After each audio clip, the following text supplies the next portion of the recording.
Imagine stepping into the high-stakes world of the NFL, only to find that the biggest game-changer isn't on the field. It's the one pulling the strings from the boardroom. That's the shocking reality unfolding with the Tennessee Titans, where a report suggests ownership might have orchestrated a power shift that led to head coach Brian Callahan's dismissal. But here's where it gets controversial. What if this isn't just about coaching decisions, but a deeper rift between billionaire bosses and the people who know the game best? Stick around, because this story could make you rethink how football franchises really work behind the scenes. Let's break it down for those new to the NFL buzz. Play calling is basically the art of deciding what plays to run during a game. Think of it as the playbook in action. According to a fresh report from Terry McCormick at TitanInsider.com, Callahan probably didn't see his firing coming, but he should have. The piece points out that after a tough Week 3 defeat to the Colts, the team yanked play-calling responsibilities from him and handed them to quarterbacks coach Bo Hardegree.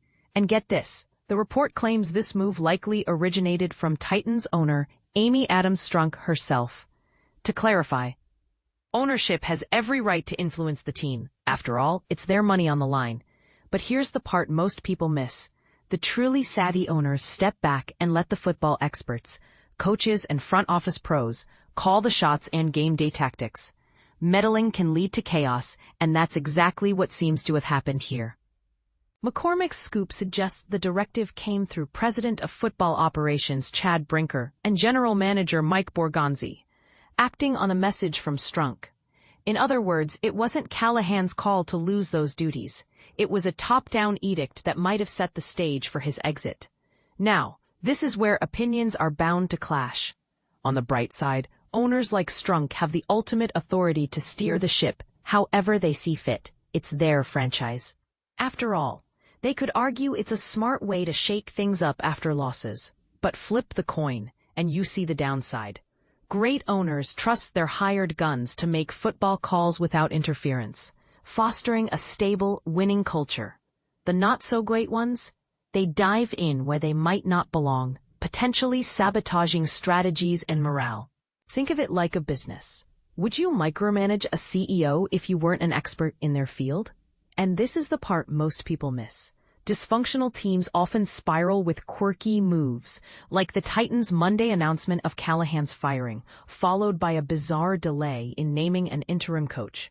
Meanwhile, the clock ticked toward former coach Mike Vrabel potentially returning to Nashville with the Patriots, who had racked up as many wins through Week 6 as the Titans had in their last 23 games since letting Vrabel go.